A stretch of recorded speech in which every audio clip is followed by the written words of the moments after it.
امام الانبیاء صلی اللہ علیہ وسلم نے ارشاد فرمایا ایھا الناس، اے لوگو سن لو، قد اظلکم شہر عظیم، تم پر ایک عظیم مہینہ اظلکم اپنی رحمتوں اور برکتوں کے ساتھ سایہ کر رہا ہے۔ اظل کہتے ہیں سائے کو، مطلب کیا ہے؟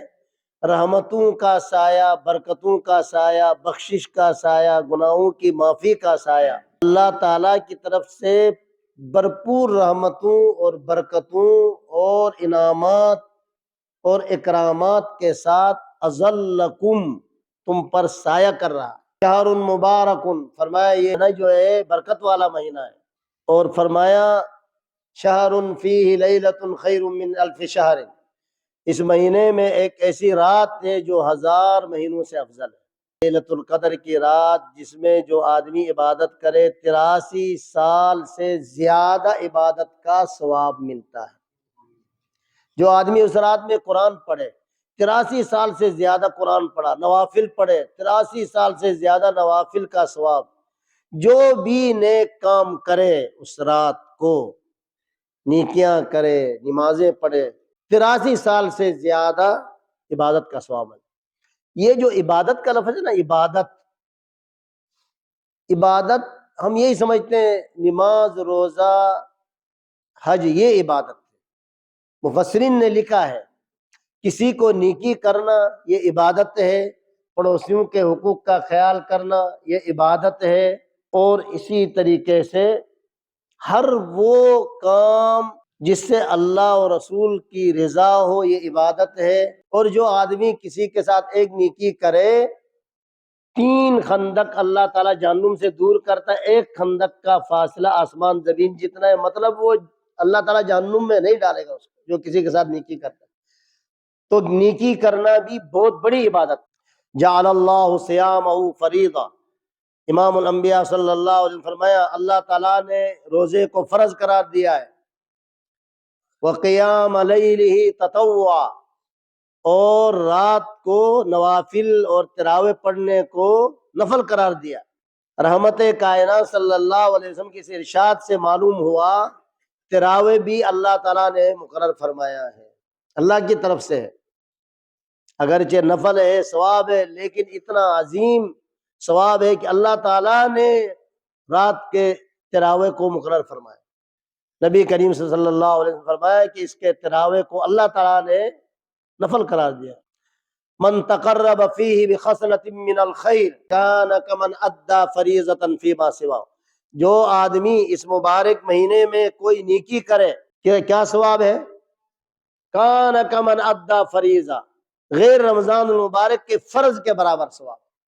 رمضان المبارک کے مہینے میں جو نفل پڑھتا ہے یا کوئی نیکی کرتا ہے تو اس کا درجہ فرض کے برابر، اور جو فرض ادا کرتا ہے ومن ادی فریضۃ کان کمن ادی 70 فریضۃ فیما سوا، جو آدمی اس مبارک مہینے میں فرض ادا کرتا ہے 70 فرضوں کے برابر ثواب۔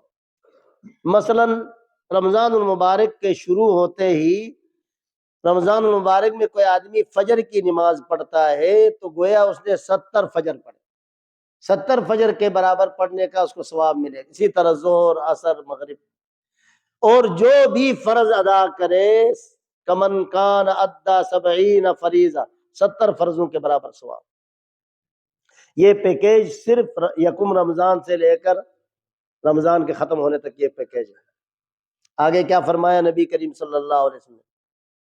وشہر المواسات، یہ مہینہ غمخواری کا مہینہ ہے۔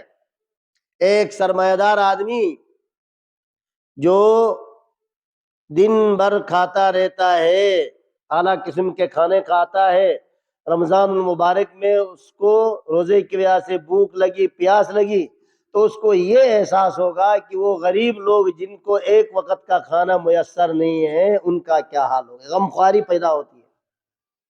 وَشَهْرٌ يُزَادُ فِي رِزْقِ الْمُؤْمِنِ، فرمایا یہ وہ مہینہ ہے جس میں مومن کا رزق اللہ تعالیٰ بڑھاتے ہیں، رزق میں اضافہ ہوتا ہے۔ اس لیے آپ نے دیکھا ہوگا رمضان مبارک میں اللہ تعالیٰ رزق میں وسعت فرماتے ہیں، ایک برکت ہوتی ہے، ایک رحمت ہوتی ہے۔ آگے ارشاد فرمایا من فطر صائما کان مغفرۃ لذنوبہ وَعِتْقَ رَقَبَتِهِ مِنَ النَّارِ، جو آدمی کسی روزدار کا روزہ افطار کرائے اس کو کیا ثواب ہے؟ کَانَ مَغْفِرَةً لِذُنُوبِهِ وَعِتْقَ رَقَبَتِهِ مِنَ النَّارِ، اللہ تعالیٰ اس کے سارے گناہ معاف فرماتا ہے۔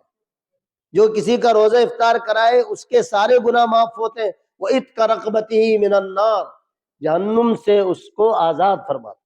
یہ اعلان ہوتا ہے کہ یہ جہنم میں نہیں جائے گا۔ صحابہ کرام رضوان اللہ عنہم اجمعین نے پوچھا یا رسول اللہ لیس کلنا یجد ما یفطر الصائم، ہم میں سے ہر ایک اتنا مالدار نہیں ہے کہ ہم کسی کے پیٹ بھر کر روزہ افطار کرائے، روزہ بھی افطار کرائے، کھانا بھی کھلائے پیٹ بھر کر، ہم میں سے ہر ایک کو یہ طاقت نہیں ہے، ان کو یہ ثواب کیسے ملے گا؟ امام الانبیاء صلی اللہ علیہ وسلم فرمایا من فطر صائما یعطی اللہ هذا الثواب من فطر صائما على تمرة او شربت ماء او مضغۃ لبن، فرمایا جو آدمی کسی کو ایک کھجور سے روزہ افطار کرائے اس کو بھی یہ ثواب ملے گا۔ ایک روزہ دار جو ہے اس کو بلا کے کھجور اس کو دے پی روزہ افطار کرو، یا پانی دے یا لسی کا ایک اسے روزہ افطار کرو، تو جو کسی روزدار کا روزہ افطار کرائے کھجور سے، پانی سے یا لسی سے، فرمایا اس کے بھی اللہ تعالیٰ سارے گناہ معاف فرماتے ہیں اور جہنم سے آزاد کرتے ہیں۔ کتنا بڑا اجر ہے۔ اور اس کے بعد فرمایا وَمَنْ أَشْبَعَ صَائِمًا سَقَاهُ اللَّهُ مِنْ حَوْضِ شُرْبَةً لَا يَظْمَأُ، جو آدمی کسی روزدار کا پیٹ بھر کر روزہ افطار کرائے اللہ تعالیٰ اس کے گناہ بھی معاف کرتے ہیں، جہنم سے آزاد بھی فرماتے ہیں، اور فرمایا میرے حوض کوثر سے اللہ تعالیٰ اس کو پانی پلائے گا، کبھی اس کو پیاس نہیں لگے۔ اور یہاں پر یہ بات واضح ہو کہ روزہ افطار کرانے جو روزہ رکھنے والا غریب ہو یا امیر ثواب ملے، امیر کا روزہ افطار کرائے اس کا بھی ثواب ہے اور غریب کا کرائے اس کا بھی ثواب۔ نبی اکرم صلی اللہ علیہ وسلم نے آگے فرمایا وَاسْتَكْثِرُوا فِيهِ مِنْ 4 خِصَالٍ، 4 چیزوں کی رمضان المبارک میں کثرت کرنا ہے فرمایا۔ کتنے چیزوں کی؟ اکثر لوگ پوچھتے ہیں نا رمضان المبارک میں ہم کیا کریں؟ سب سے پہلی بات تو یہ ہے کہ قرآن پڑھنا ہے۔ رمضان المبارک اور قرآن کریم کا آپس میں ربط، جتنی آسمانی کتابیں انجیل، توریت، زبور ہے، یہ ساری کتابیں رمضان المبارک میں اتری، اور قرآن کریم میں رمضان المبارک میں اترا ہے۔ اِنَّا أَنزَلْنَاهُ فِي لَيْلَةِ الْقَدْرِ، ہم نے قرآن کو اتارا ہے لیلۃ القدر میں۔ قرآن بھی لیلۃ القدر میں اترا ہے، رمضان المبارک میں اترا ہے۔ پھر رمضان المبارک میں حضرت جبرائیل علیہ السلام نبی کریم صلی اللہ علیہ وسلم کو قرآن سناتے تھے، اور نبی کریم صلی اللہ علیہ وسلم جبرائیل علیہ السلام کو سناتے تھے، آپس میں دور ہوتا۔ یہ جو حفاظ کرام دور کرتے ہیں یہ سیدنا جبرائیل علیہ السلام اور رحمت کائنات کی سنت ہے۔ رمضان المبارک میں جتنا ہو سکے قرآن پڑھنا چاہیے، اس لیے کہ ایک حدیث ہے کہ جو آدمی قرآن پڑھتا ہے رمضان المبارک کے علاوہ بھی، جیسے قرآن شروع کرتا ہے ادھر اللہ تعالیٰ نے جنت میں ایک وکیل مقرر کیا جو اس کے لیے محلات تعمیر کرتا ہے، ادھر یہ قرآن پڑھتا ہے ادھر وہ وکیل جنت میں محلات اس کے لیے تعمیر کرتا ہے۔ جیسے یہ قرآن پڑھنا بند کرتا ہے وہاں پر وہ تعمیر کرنا بھی بند کر دیتا، وہاں کی تعمیر مٹیریل قرآن کی تلاوت ہے۔ اس لیے جو لوگ قرآن کی تلاوت کرتے ہیں وہ اپنے لیے محلات تعمیر کرتے ہیں۔ جتنا ہو سکے قرآن کی تلاوت کرنا چاہیے رمضان المبارک میں، تو کثرت سے جتنا ہو سکے قرآن، اس لیے کہ ایک حرف میں 10 نیکیاں ہیں۔ من جاء بالحسنۃ فلہ عشر امثالھا، ایک نیکی کا بدلہ 10 نیکیاں ہیں، تو گویا ہے کہ ایک حرف میں 100 نیکیاں ہوں گی۔ یہ تو عام جب بھی قرآن تلاوت کریں، جب رمضان مبارک میں تلاوت کریں گے اس کا تو بہت بڑا اجر ہے۔ قرآن کریم رمضان میں تلاوت کرنا چاہیے، کریں گے انشاءاللہ تعالی، قرآن کے ساتھ لگاؤ رکھیں۔ نبی کریم صلی اللہ علیہ وسلم نے فرمایا اے اللہ قرآن کو ہمارے خون اور ہمارے گوشت میں پیوست کر دے، یعنی قرآن ہمارا خون، جس طرح بغیر خون نہ ہو تو آدمی زندہ نہیں رہ سکتے، خون خشک کو اللہ تعالیٰ قرآن سے اتنی محبت پیدا اللہ تعالیٰ کرے کہ ہم قرآن کی تلاوت کے بغیر زندہ نہیں رہ سکتے۔ جس طرح سمندر میں مچھلی زندہ رہتی ہے، سمندر سے نکالے مر جاتی ہے، مومن کا اللہ کے قرآن سے اتنا تعلق ہونا چاہیے کہ قرآن پڑھے وہ زندہ رہے، قرآن نہ پڑھے وہ مر جائے، یعنی اتنا شوق ہونا چاہیے۔ ایک تو قرآن کریم کی تلاوت، قرآن کریم کی تلاوت کے بارے میں حدیث میں آتا ہے کہ ایک آدمی دعائیں مانگتا ہے اور ایک آدمی قرآن پڑھتا ہے، جتنی دعائیں مانگنے والے ان سب سے زیادہ اللہ تعالیٰ اس کو عطا کرتا ہے جو قرآن پڑھنے والا۔ رات کو تراویح ہوتی ہیں، تراویح میں قرآن سنیں، جو بھی دل میں ارادے نیت کر رہے اللہ تعالیٰ پوری کرے انشاءاللہ۔ فرمایا قرآن کی تلاوت، اس کے بعد فرمایا 4 چیزیں، اس میں سے ایک چیز ہے استغفار کی کثرت کرنا۔ رمضان مبارک میں استغفار زیادہ پڑھنا ہے۔ استغفر اللہ الذی لا الہ الا هو الحی القیوم واتوب الیہ۔ بعض علماء نے فرمایا استغفر اللہ جو ہے یہ اسم اعظم ہے، فرمایا جو استغفار کرتا ہے، نبی کریم صلی اللہ علیہ وسلم فرمایا جعل اللہ من کل ضیق مخرجا ومن کل ہم فرجا، جو آدمی استغفار کرتا ہے ہر تنگی سے اللہ تعالیٰ اس کو نکالتا ہے اور ہر غم سے نجات دیتا ہے۔ استغفار ہر بیماریوں کا علاج ہے، پریشانی کا علاج ہے، تنگی کا علاج ہے، رزق کی تنگی کا علاج ہے، ہر قسم کی پریشانی کا علاج ہے۔ آگے فرمایا وَرَزَقَهُ مِنْ حَيْثُ لَا يَحْتَسِبُ، اس جگہ سے اس کو رزق دیتا ہے جہاں سے وہ گمان نہ ہو۔ انشاءاللہ تعالیٰ استغفار کی کثرت کریں گے، جتنا ہو سکے 500 1000 استغفار، دیکھیں پھر اللہ تعالیٰ کی رحمت کیسے برستی۔